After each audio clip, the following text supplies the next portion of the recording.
I'm Niels Van Hoorn at NVH on Twitter, and I work at Framer, which is a code-based design tool. Also organizing the Cocoa Heads meetups back in the Netherlands. And this year, for the first time, we're organizing Swift Island, which is a conference, an experimental conference on an actual island in the Netherlands. It's pretty remote. And we'll gather there with 50 people to look at the content of WWDC and get some practical experience with that. And to explain that a bit, I created an infographic. So you all know the excitement, like going up to WWDC, right? And then WWDC starts, and that's a lot of fun. And then you stop, and then the WWDC is over, and you start watching the videos, and then your confusion kind of starts, right? Because you looked at all this stuff, but you don't know really how to work them. And that's why we created Swift Island, because at Swift Island you'll actually get to use the things that are being announced at WWDC. So your confusion will go down, your excitement will go up again, and it will be even more fun than WWDC. So if you want to buy tickets, swiftisland.nl, or come to me, I'll tell you a little bit more afterwards. As you might have noticed, this is Swift Playground. I'm going to do live programming, but I'm not a robot. So if you think you spot a bug, then don't be like, but just raise your hand and we'll fix it together. And if you're like, or no, don't be shy and just let me know that you don't understand it and we'll fix it together. Okay, let's get started. So we're going to talk about ARKit today. I've set up like a really tiny one-screen setup. Most of the things is getting it to work inside of playgrounds. But the basic thing here is initializing an ARSK view, which is a Sinkit view from ARKit. And that has an ARDelegate, and in the ARDelegate we're going to be implementing all the features that we have today. So here on the top is the class ARDelegate. And it already has one function didTapView that we will use later. There's a gesture recognizer on the bottom here to actually call that function once the screen is tapped. But we'll start by implementing one of the functions of ARDelegate, which is node for anchor. So every time ARKit adds an anchor, it will ask the delegate to provide a Sinkit node for that actual anchor. An anchor can be a place in space that ARKit will keep in sync while you move the device around. And when it detects planes, it also adds like an anchor to that plane. So what we can do is say, well, if the anchor that we get is a plane anchor, then we try to cast the anchor that we get in as AR plane anchor. If that's the case, then we will return an SK label node, which is really convenient because we can use just some text on that node, and the actual text is an emoji that we will use. And then for the rest, we return nil. Oh yeah, I didn't check with this light, so we might have to increase the lighting a bit. Let me check if this works. Yeah, so now you see that it detected the plane because it placed a node on there, and it keeps the node actually in sync with while I move the camera. Okay, so let's continue. Now, when we tap the view, we actually want a pin to drop. So what we'll do is when we tap the view, we get the location of that view. Location. From the gesture recognizer, location in view, sender.view. And then we'll do a hit test to actually, like now we have the location in the UI view's rectangle, and now we do a hit test to actually get a space on the plane that has been detected. So we'll get the results from the AR view hit test on the location that we tapped, on the existing planes. So location. And we want to get the first result of that That's an optional, so we unwrap it with if let. And then when we have a result like this, we will create a new anchor on the position of that result, the position in the world. So we'll give it the world transform of the result. Then we will add that anchor to the AR session. And now, once we tap it, it will actually add an anchor, but it won't see anything, because now we'll get into the second part here, because the anchor that we added isn't an AR plane anchor, it's a normal anchor. So what we're going to do is return something here. We're going to return a pin, and we create the pin with an SK label node, again, and with a string, and we'll create another emoji label there. And we return the pin. So let's see what happens. First we wait for it to detect the plane again. And then once I tap the view, you'll see that it will add a pin on that plane, and it will keep it actually in sync with the plane. Now what's interesting to know is that this is all Sinkit, and Sinkit is all 2D, and Apple does some magic to actually position the 2D objects in the 3D space. But if you look at it from the top, you can see that like they start rotating, because it's just a 2D view, right? It's not nothing three-dimensional. We'll get to Sinkit later, which is like the other platform that Apple enabled ARKit for. And there you actually have a 3D world in which you can place stuff. So now the pins are just like appearing on the screen, but we want them to drop in. And because it's Sinkit, we can actually use like physics to do this. So what we're going to do is first create a rectangle that will actually extend on top of the place that we place the pin in, and we drop the pin inside of that rectangle. So we create an SK shape node, which has a rectangle, and a CG rect. Oh, CG rect, yes. Which will start at the minus pin dot frame dot frame dot width divided by 2. The y is null. The y is 0. The width will be the same as the pin dot. Let me move this down. Yeah, pin dot frame dot width, and the height will be 250. Frame dot width. Now we're going to actually add the pin to this rectangle with add child node, and then we're going to return the rectangle instead of the pin, and then we're going to position the pin on top of the rectangle. So we take the rectangle dot frame dot height, and we'll take the pin dot subtract the pin dot frame dot height from it, so it will start at the top. So now you'll see that once I tap it, let me check. Yeah, once I tap it, we create this rectangle node, and it starts at a little bit above the table. So now the only thing that we need to do is basically add physics, like tell the pin to have some gravity and fall down. Well, Sinkit does this by adding a physics body, and you can specify a physics body with SK physics body, and then you can give it a size, rectangle. A rectangle of size with a center. We take pin.frame.size, and we create a new CG point with the x being 0 and the y being the pin.frame.height divided by 2, because we want to have the center of the pin itself. Then we add a physics body to the rectangle as well, and it needs to be like the frame needs to be the physics body, and there's a method to do that as well. So rect.physicsBody is SK physics body edge loop from the rect.frame.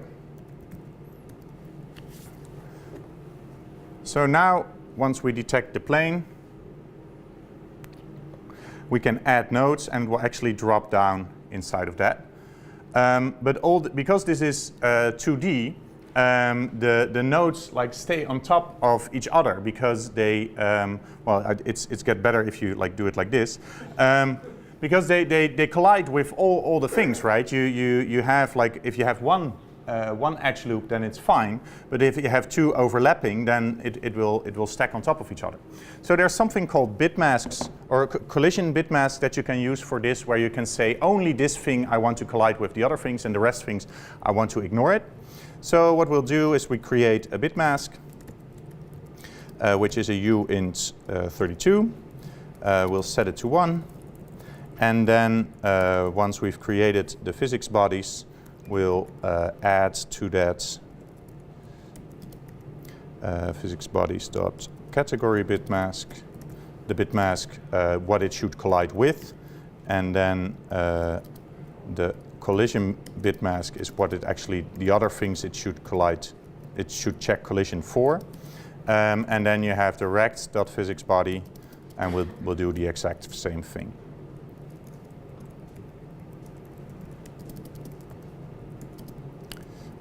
Rect.physicsBody collision bitmask.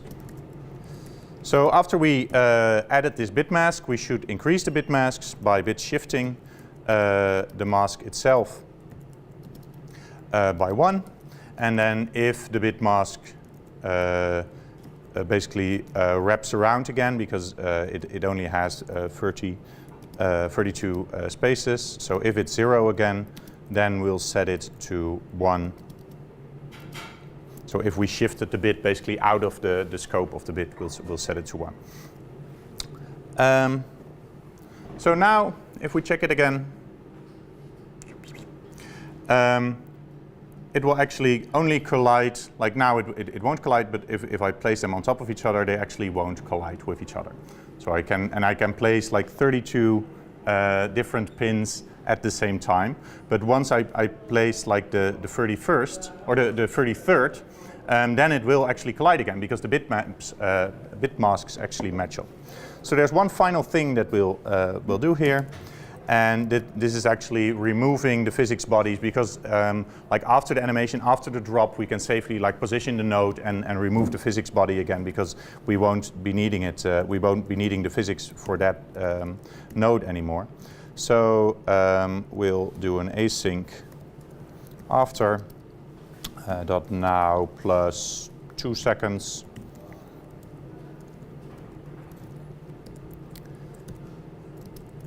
And then we will set the pin.position.y, we'll set it to 0 to actually place it on the place where it's actually already at, but just to be sure.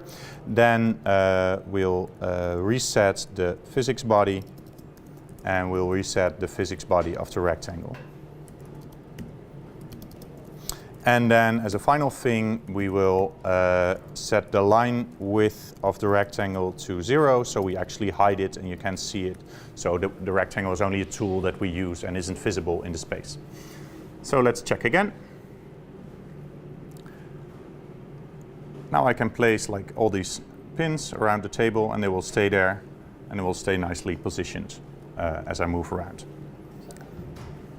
So that's the example for SpriteKit. Let's move on to Sinkit. Sinkit basically has the same setup. Instead of an ARSK view, you create an ARSCN view, which is basically the subclass for Sinkit that has like ARKit built in. We also have some options that do the lightning, and again we set the delegate to actually to a class that we create ourselves, so we can implement these methods. So let's get started.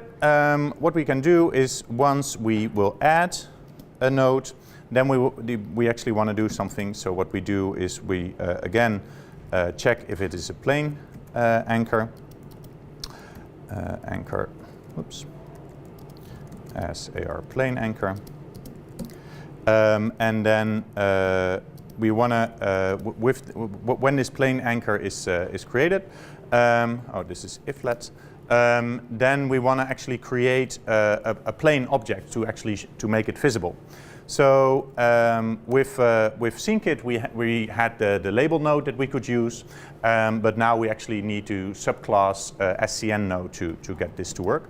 So we'll create a new class plane, which is a subclass of SCN node, and in this plane we'll create the geometry of that plane, which will be a box. Then we create another plane node that will actually have the dimensions of this box, which is an SCN node again. And then we need a reference to, or we need to specify basically the height of this plane, because we're going to add physics to it. It needs to have some height so that actually objects will stack on top of it instead of just fall through. So what we need to do is create an initializer, override init. Oops. Override init, and we call it super, and then it will complain that we need to add like this decoder initializer that we don't need, and we need like the initialization of the objects I just created. So we create a plane, which is a SCN box, and it has a width of 1, a height of plane height, a length of 1, and chamfer radius of 0. We need to cast the plane height to a CG float, and then we'll add a plane node to this node itself with this geometry of a plane. Then we will add that node that we just created to ourselves, and then we'll see. The plane height is not initialized yet. We'll set it to 0.1. All distances in Sinkit are like 1 is just 1 meter. So now we'll set the height to 10 centimeters basically. So now we added the node and geometry, but actually this won't show because we need to add some materials to this geometry. So we'll create a new function that we call show. That will have a visible flag like this, visible, which is a Boolean. And then we will actually add the materials. So materials will be an array. I really love this shorthand function, array repeating with a count. So then we can say we want a material for UI color dot clear color with a count of 6 because the box has 6 sides that we need to cover, and then we set the plane dot materials to materials, and now we actually need to implement this function that generates a material. It's a really tiny helper function that we'll use some more. So we create material for contents. Which we can pass an any, and we return an SCN material, and we'll just create an empty material.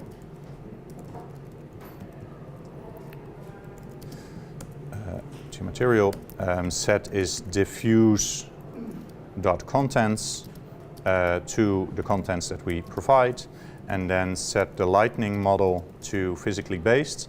This is actually something they introduced in WWDC last year, where you can actually like have the physics influence the render of the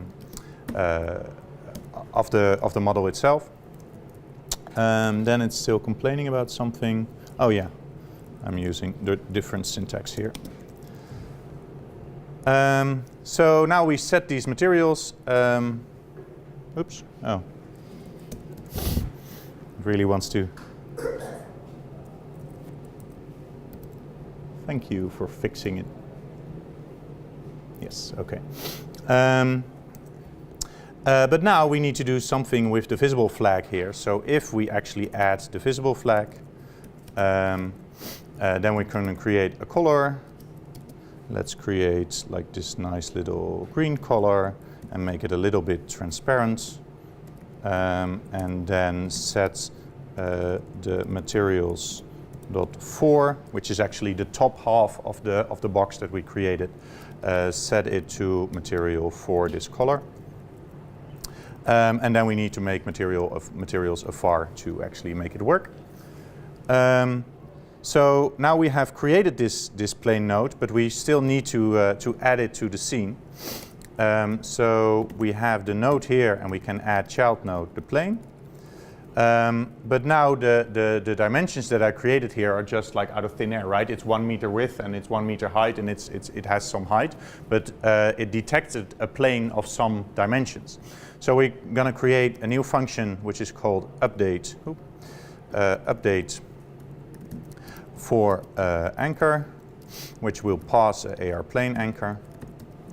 And with this anchor, we're going to set the plane dot width to anchor dot extend dot x. I lost my. Oh wait, we need to place func here, and then plane dot length. Because we need like the width and not the height of the plane, to anchor.extend.z, and we need to wrap these again with CG floats. And now we're going to create a physics body of this plane. So in our virtual world, we're actually going to create something that, if we point at the table, has physically the same dimensions as the table itself. So for that, we first need a shape. Which is a SCN shape that will have SCN shape. Oh wait, it's an SCN physics shape, and we can pass the geometry, the box that we created, to it, and then the plane dot physics body, plane node dot physics body. We will create a new SCN physics body with the shape that we just created of a static type. And then the final thing we need to do is actually position the plane node, on the position the anchor actually has. So we're going to create a SCN vector, which is basically a three-dimensional point. And we're going to set the x to the anchor.center, center.x. We're going to set the height to the plane height divided by 2. We're actually going to, we're positioning it in the center, so we need to actually move it down a bit so it will be flat on the table. So we're going to set the y to minus plane height divided by 2. And then we'll take the anchor.center, center.z. And now we're actually going to call this function. So we say plane update for plane anchor. So now, as soon as it will detect a plane, it will actually place this node. Come on, yes. It will actually place this node, but ARKit actually also sends updates. Like if it detects some more planes, or if it sees that this plane won't actually extend, or will actually extend to further of the table, it will send us an ARDelegate callback that we can use to update this plane that we already have to the new anchor. So that method is called didUpdate node. And now we can also, we cast the plane anchor again.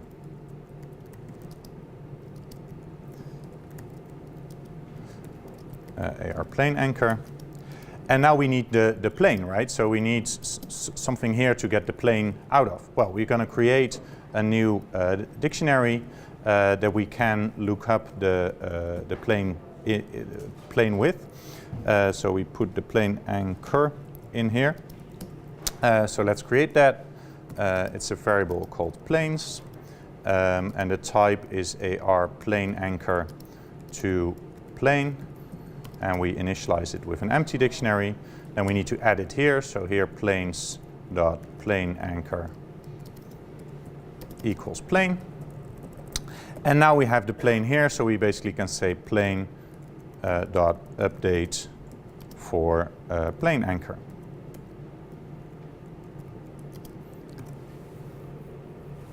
So now you'll see that it will detect the table, and it will actually update the node as soon as if I move it around and it detects the world a little bit better, then it will update the node and like match the table a little bit better. So you'll see that's pretty accurate. It's like flat on the table. And we can now actually use this to put objects on it. Well, we're going to place spheres on it after we tap the scene. So let's get the location again from the tap recognizer. Location in view, standard.view, and do a hit test again of where we actually hit the AR view. And then the location, and we want existing planes to be hit. So if I tap it, but the planes that we already know exist, we do it. And then we're going to add a sphere. And now I can implement this sphere class again, but I already did that. It's kind of boring to type this all out, so I quickly walk you through it. So it's basically also an SCN node that has a dimension, namely the SCN sphere. It has a radius. We used the material helper function again to give it a red color. And then we set the geometry of this own node to sphere. We add a physics shape to it, and we add a physics body with that shape to it. And we have a helper function here to actually position the sphere based on the transform that we can pass in. So we already created this sphere somewhere down here. And we need to add it to the scene. So let's arview.scene.root node. We can add a child node, which is the sphere. The helper function to position it, let's call that also sphere.position it at the result.world transform. So where we actually tapped on the screen, there we will position the sphere. But then it will place the center of the sphere in the middle of the table. So we actually need to move it up by its radius. So we'll add to the position.y, we add the sphere.radius.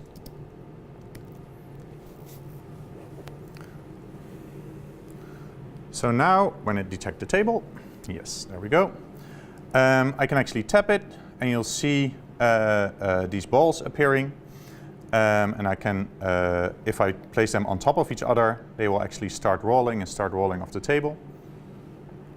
All these lines that you see are basically the debug options that I just enabled to show the physics shapes. If we I can show you here. It's called debug options show physics shapes. We can actually disable that to remove all those lines. And now, after we added those spheres, we actually want to tap those spheres and then apply some force to them. So there is in Sinkit itself, there's another hit test function.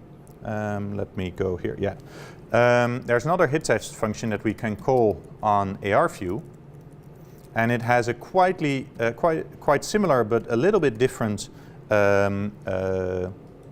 signature.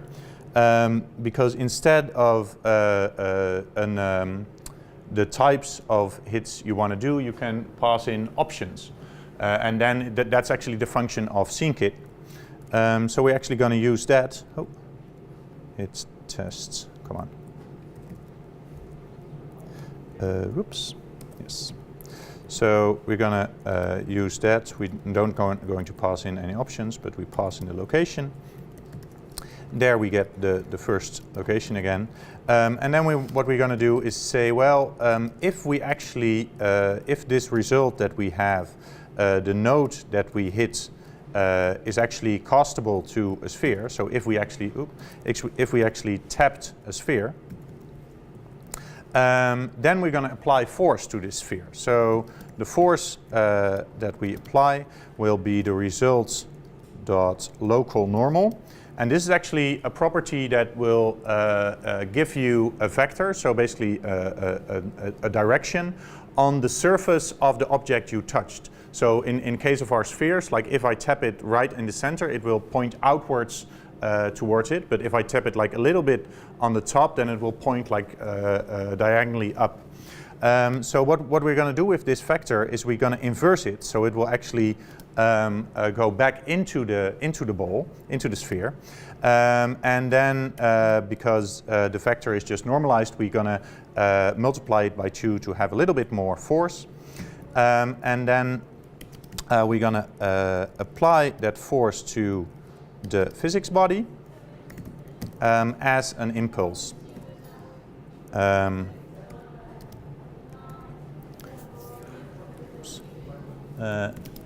if we didn't hit a sphere, then we're going to add a new sphere. So now, yes, it will detect the table again.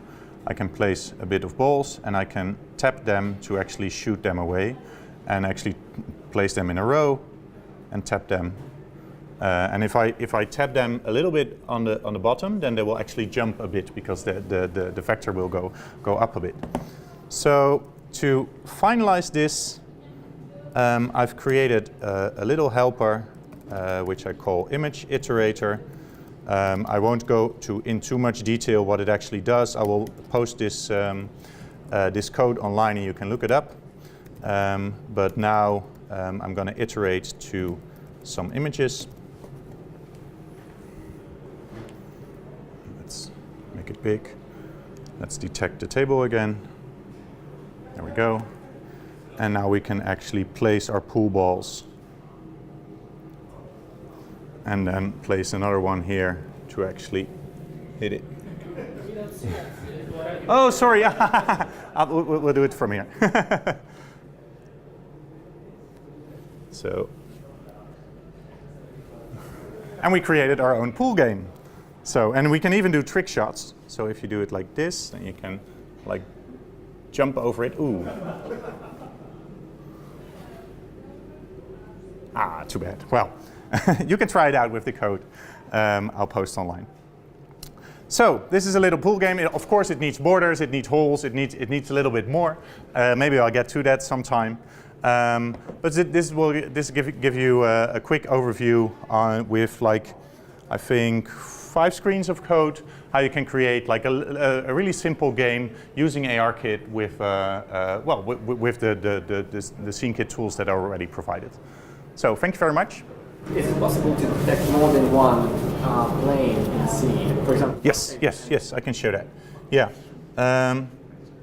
So it will actually do that automatically. Oh, there's. So if I now point it at this, it will actually detect this plane. It will still have this one. And then the floor, it will, it's maybe a bit too dark, but it should be able to detect it. No, I think it's too dark. So, but yeah, you will have like a multiple plane detection in it, and it will actually like update the right anchors for the right frame. So in the did update method, you will get in the right anchor. And it actually rotated against the corners of the plane. Mm-hmm. Okay. Yes. Yeah. It actually like it will like a plane anchor has a position. And an extent, so how wide it is and how broad it is, and we'll actually rotate that towards the actual position of the planes. So. Ooh, we can try. We have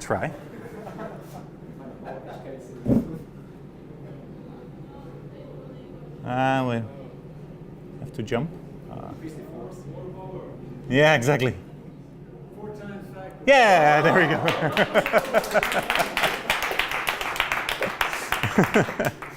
So, any more questions?